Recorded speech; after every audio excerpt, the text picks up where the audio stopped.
ఓం నమ శివాయ. ఈరోజు మనం లింగాష్టకంలోని 4వ లింగాష్టకం నేర్చుకుందాము. మొత్తము 8 లింగాష్టకాలు ఉంటాయి. మనం 3 చదివి నేర్చుకున్నాము.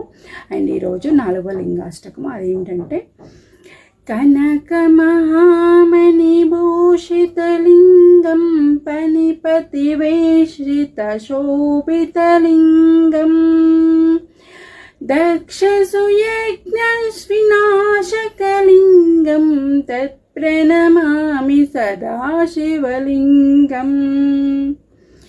అంటే కనక మహామణి భూషితలింగం అంటే బంగారము చేత మహామనుల చేత పూజింపబడిన లింగం. పనిపతి వేష్టిత శోభిత లింగం అంటే నాగరాజు చేత పూజింపబడిన లింగం అన్నమాట.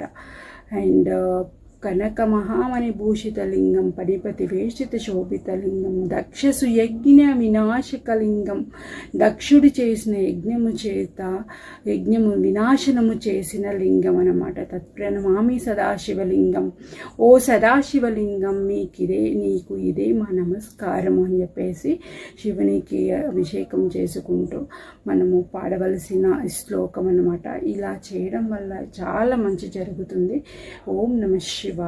మనము ఈ శ్లోకం చదువుకుంటూ ఎవ్రీడే మనము శివుని నామస్మరణం చేసుకొని శివునికి మనము ఎంత పూజలు చేస్తే అంత మంచిదన్నమాట.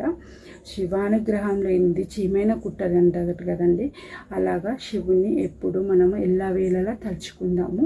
శివుని కృపకు మనము పాత్రలవుదాము. ఓం నమ శివాయ.